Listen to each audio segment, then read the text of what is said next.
Inna ad-dina 'indallahil Islam.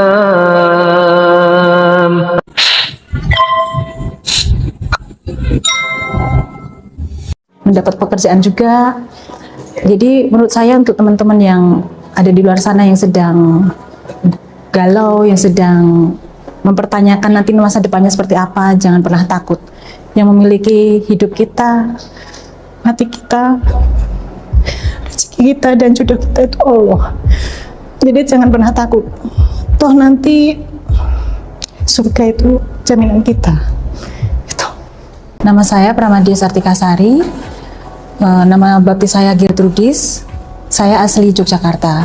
Saya mulai masuk Islam sejak tanggal 24 November 2020 bersama anak-anak saya. Bertempat di kantor hukum Molo Center Yogyakarta. Sebetulnya sudah beberapa lama sih mencari mencari makna Tuhan gitu ya, ketuhanannya seperti apa. Dari Katolik berpindah, awalnya berprosesnya ke Kristen sebetulnya malahan, karena di Katolik waktu itu dengan pencarian menurut saya kok dengan beberapa banyak berdoa ke beberapa banyak Tuhan gitu menurut saya. Jadi ketika di Kristen kok lebih sederhana. Jadi saya waktu itu benar tertuju kepada satu Tuhan. Nah itu pun sudah saya sampaikan awalnya ke papa anak-anak waktu itu, ketika anak saya yang pertama itu umur 3 tahun, dan waktu itu pun sebetulnya terdapat perlawanan yang besar, baik dari pihak suami waktu itu juga dari keluarga besar. Tapi terus karena ada suatu kompromi di situ, karena memang kami pikir itu masih satu Tuhan sih. Jadi saya kembali ke Katolik dan dia mulai meninggalkan hal-hal kejawennya. Jadi karena memang papa anak-anak ini basic dari ada keturunan gitu, jadi kejawennya memang agak tinggi gitu. Jadi saya meninggalkan iman Kristen saya waktu itu dan menopang bapaknya ini kembali ke meninggalkan klinik-kliniknya gitu. Dan berjalan dengan waktu, akhirnya ada pandemi segala macam. Nah ini mulai mengurangi kegiatan-kegiatan tatap muka begitu ya. Jadi ini yang mulai tidak intens untuk pergi ke gereja, aktivitas-aktivitas core yang selama ini aktif saya ikuti. Ini lalu mulai beralihnya ke kegiatan yang jatuhnya ke medsos begitu. Nah ada suatu komunitas di tempat di mana saya, komunitas bernyanyi seperti itu yang secara medsos begitu, kami saling sharing begitu. Ada beberapa teman Islam yang menurut saya waktu itu berteman dengan beberapa teman Islam, tapi kadang tidak menyentuh di obrolan tentang iman jadi hanya sekedar ya sudah berteman, kamu Islam saya Katolik ya sudah, tapi tidak saling menyentuh di bagian sensitif itu ya. Nah itu terus waktu itu di komunitas ini justru mereka ini yang beberapa teman ini menyatakan bahwa kami pun memuliakan Isa, yang saat itu menjadi suatu keyakinan saya bahwa Yesus itu Tuhan saya. Waktu itu benar-benar saya imani, waktu itu benar-benar saya kagumi begitu. Jadi ketika ada seorang muslim yang mau memuliakan Tuhan saya, waktu itu saya tidak lalu menjadi terintimidasi begitu. Jadi mulai nyaman berbicara, lalu menopang ada suatu kenyamanan untuk saling menceritakan, dan teman-teman saya ini tidak lalu seperti menyudutkan keimanan saya. Jadi justru malah dia menanyakan beberapa hal di keimanan saya waktu yang lama, dan ini malah justru mengajak saya untuk kritis berpikir begitu. Siapa Yesus itu? Mengapa kamu mengimani Maria? Segala macam sekali itu. Nah ini yang mulai menjadi waktu itu, karena ternyata apa yang saya imani itu hanya sekedar saya imani begitu tadi, tapi tidak berdasarkan hal-hal yang ada dalilnya begitu. Jadi karena teman saya ini karena sangat apa-apa harus beriman itu harus ada dasarnya. Ketika tidak ada dasarnya itu sebetulnya itu hanya doktrin gitu, hanya sekedar masukan-masukan yang tidak secara iman itu tidak bisa dipertanggungjawabkan, intinya begitu.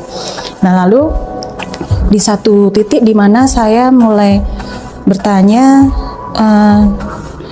di bertanya kepada mereka ini, dosa apa sih yang sebenarnya yang tidak bisa dimaafkan? Intinya gitu, dari keseluruhan dosa-dosa besar ini apa kira-kira yang tidak bisa dimaafkan? Lah, tanpa apa ya, di luar dugaan saya, teman ini mengatakan bahwa menyekutukan Tuhan. Nah ini untuk saya sendiri waktu itu tidak paham gitu. Menyekutukan tahu artinya itu menduakan, tapi kok menyekutukan Tuhan? Padahal yang seperti apa ini maksudnya gitu. Nah, tapi beliaunya ini tanpa menyentuh keimanan saya dengan Trinitas saya itu belum menyentuh gitu. Jadi intinya hanya menyekutukan Tuhan ini, tapi menjadikan saya berpikir, menjadikan saya lalu apakah saya ini memang benar-benar sudah di keimanan yang benar begitu. Lalu akhirnya suatu saat kami mulai meruncing di dasar iman itu tadi, bahwa sebenarnya siapakah yang kamu imani itu, siapa Yesus itu, apa Trinitas itu, coba dijelaskan. Nah ini yang benar-benar bikin saya ambiar lah, ini dasar imannya itu benar-benar yang loh, Trinitas, ketika saya memang mengimani Trinitas, tapi ketika saya mengutarakan kesusahan saya apa ini Trinitas itu benar-benar saya kesusahan. Lalu malah seperti saya berdongeng gitu, yang Allah Bapa mengirimkan putranya. Wah ini sepertinya kok di dalam kitab suci pun tidak ada seperti itu. Jadi saya benar-benar lah ketika iman saya ini ambil, saya benar-benar yang kehilangan sosok pegangan ya. Ketika Yesus ini bukan lagi Tuhan seperti yang saya imani, lalu siapa harus beriman pada siapa saya? Dan teman ini memberikan saya surat Al-Ikhlas. Di situ yang benar-benar wow, ini benar-benar untuk saya mengena sekali, ketika Tuhan itu satu, tidak beranak dan tidak diperanakkan. Ini benar-benar untuk saya benar-benar wah, suatu hantaman besar, ini suatu membuka ini saya benar-benar. Tapi di situ saya goyah ya, mau lari kemana gitu, mau ke orang tua nggak mungkin, ke saudara, teman. Jadi benar-benar ini kan suatu hal yang tidak main-main untuk diceritakan gitu. Nanti takutnya malah menjadi suatu polemik gitu ya, takutnya begitu. Lalu saya mulai tambah intens berdiskusi, lalu diberikan link-link ustadz-ustadz yang solid ya, dari ininya Zakir Naik, lalu Ustadz Hadi Hidayat, segala macam itu mulai membuka cakrawala saya. Lalu mulai oh ya sudah, kalau memang Tuhan ini yang saya imani waktu itu, Yesus itu bukan Tuhan, dia memang manusia, lalu Tuhan yang mana yang saya harus imani? Saya tidak mau ketika ini bukan Tuhan yang benar, tapi tidak lalu menjadikan Allah ini pelarian saya gitu. Saya harus benar-benar nanti meyakini ketika saya nanti masuk Muslim, benar-benar ini apa yang saya pegang nantinya, bukan lalu jadi suatu permainan gitu. Nanti karena imbasnya pun akan luas ya, di keseluruhan aspek hidup saya itu pasti akan luas gitu. Setelah saya benar-benar mantap di Islam ini, lalu saya sadar pasti kalau nanti yang akan saya hadapi ini pasti besar aja. Perpisahan itu menjadi suatu ancaman pasti di depan itu, karena waktu saya mengutarakan ke Kristen itu pun diajak berpisah dengan papa anak-anak. Jadi waktu itu saya betul-betul yang ketika nanti ujungnya perpisahan, saya nggak ingin kehilangan anak-anak saya. Dalam arti saya secara dunia akhirat pun juga tidak ingin melepaskan anak-anak saya. Mana mungkin akan membiarkan anak-anaknya terlepas begitu aja.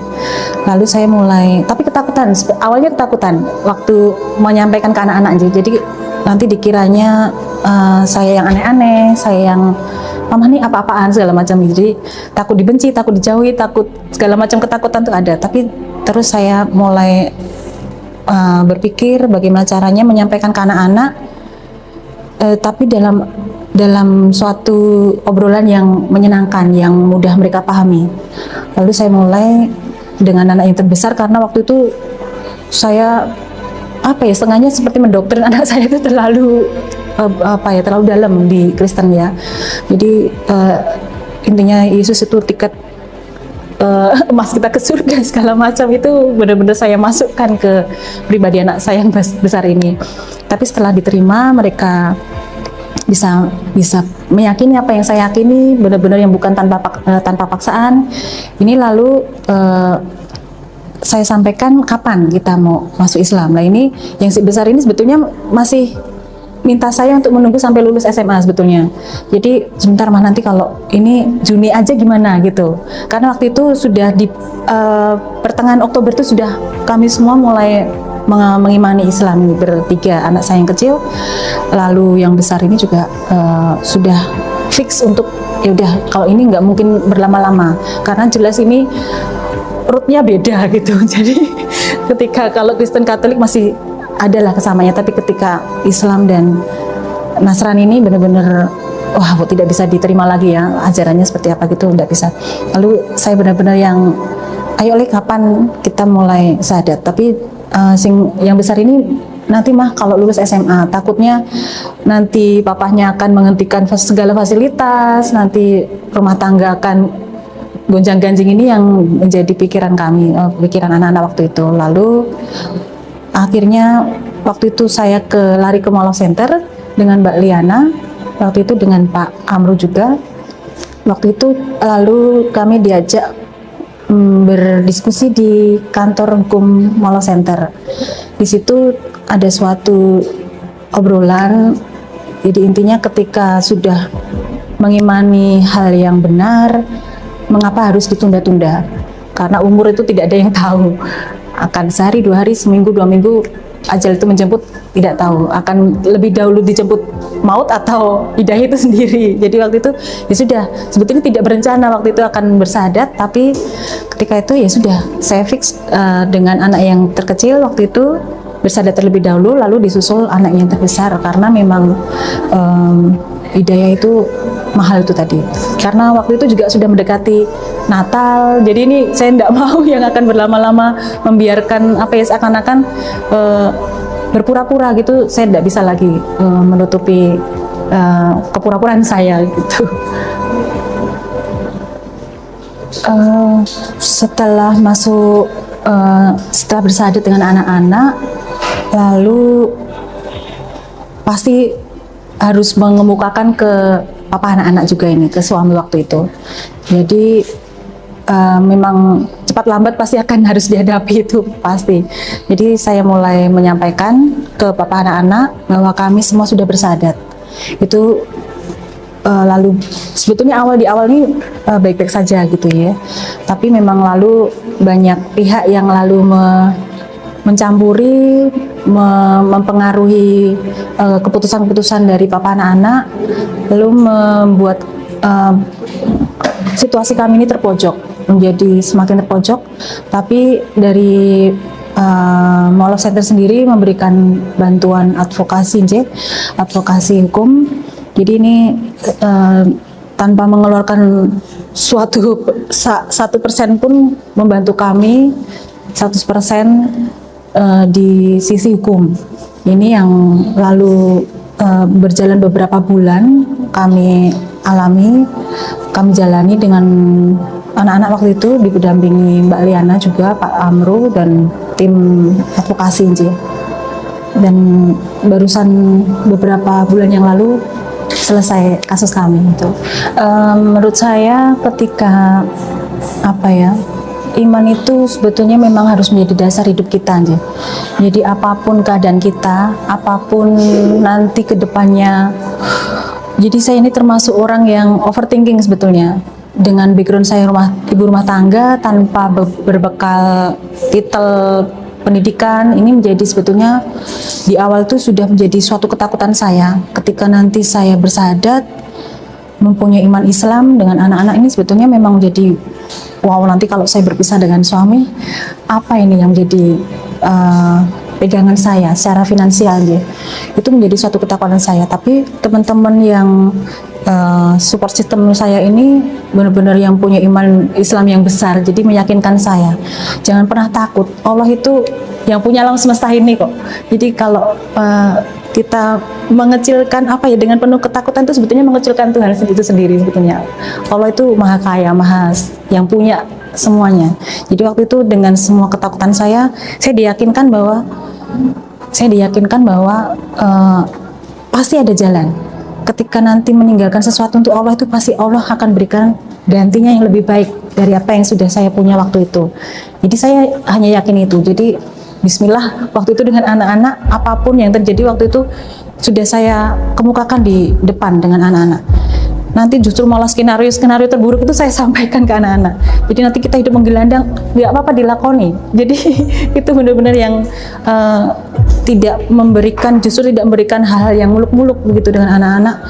Jadi nanti biar tidak shock ya di jalannya. Jadi begitu saya berikan semua skenario terburuknya, lalu anak-anak mau nggak saya tarik gitu, mau nggak gitu, mau, tetap mau, ya yuk Bismillah. Toh nanti kalau kita senang-senang di sini, di akhirat dicelup-celupin rokok yang ngopo gitu. Jadi mending di sini kita hidup apa adanya, sederhana, tapi di sana jaminannya surga itu tidak tergantikan menurut saya. Jadi waktu itu ya sudah, saya Bismillah. Lalu harus mencari support system itu pasti, entah itu dia Malaf Center, entah itu dari teman-teman terdekat yang bisa mensupport secara ya finansial itu pasti karena tidak ingin membebani, tapi juga sebetulnya pasti iya, karena dari tahapan merayap merangkak itu pasti. Tapi karena memang teman-teman saya ini berbasic iman yang besar ke Allah, jadi mereka pun nothing tulus bantu saya. Jadi akhirnya saya dicarikan pekerjaan, saya akhirnya dari yang gaji 850.000, saya menjaga toko underwear waktu itu, toko kecil. Tapi teman-teman tetap support, tetap percaya nanti Allah pasti cukupkan gitu. Dan saya yakin, jangan pernah ragu, cukup, pasti cukup gitu. Saya yakini cukup, dan memang benar. Lalu kesempatan itu datang. Lalu saya diberikan kesempatan tuh, dan jalannya tuh sangat lempar gitu ya, sangat enak gitu untuk dijalani. Lalu akhirnya mulai dengan anak-anak mulai yang settle gitu anak-anak mulai jejak berdirinya, lalu yang besar setelah lulus juga mendapat pekerjaan juga. Jadi menurut saya untuk teman-teman yang ada di luar sana yang sedang galau, yang sedang mempertanyakan nanti masa depannya seperti apa, jangan pernah takut. Yang memiliki hidup kita, hati kita, rezeki kita, dan jodoh kita itu Allah. Jadi jangan pernah takut. Toh nanti surga itu jaminan kita. Kalau kesan saya dengan Malaf Center Yogyakarta ini menemukan keluarga baru ya, keluarga besar baru yang benar-benar penangkul saya. Saya dari orang yang asing, benar-benar nggak tahu, tapi tidak dianggap asing gitu. Jadi saya justru dirangkul, justru dari keluarga yang sebetulnya dari awal erat, akrab, ini kok malah pada menjauh gini. Dan sedangkan orang-orang yang awalnya asing ini justru malah seperti saudara untuk saya. Jadi Malaf Center ini seperti rumah saya yang kedua begitu. Jadi banyak menemukan saudara, sahabat di Malaf Center, dengan pendampingan iman juga, pendampingan hukum, syarat vokasi ini juga benar-benar menolong saya. Terima kasih untuk Malaf Center Yogyakarta. Jadi karena waktu itu saya diberikan pendampingan hukum dan syarat vokasi dari Malaf Center, karena dari pihak suami waktu itu kekeh tetap ada di agamanya Katolik. Jadi saya tetap di keputusan saya untuk memeluk agama Islam dengan anak-anak, tapi dengan papa anak-anak yang tetap ada di keyakinan Katolik. Ini yang membuat kami harus berpisah dan mendapat bantuan hukum dari Malaf Center Yogyakarta. Demikian, terima kasih. Saya Pramadya Sartika Sari, mohon undur diri. Assalamualaikum warahmatullahi wabarakatuh. Semoga bermanfaat untuk teman-teman di luar sana.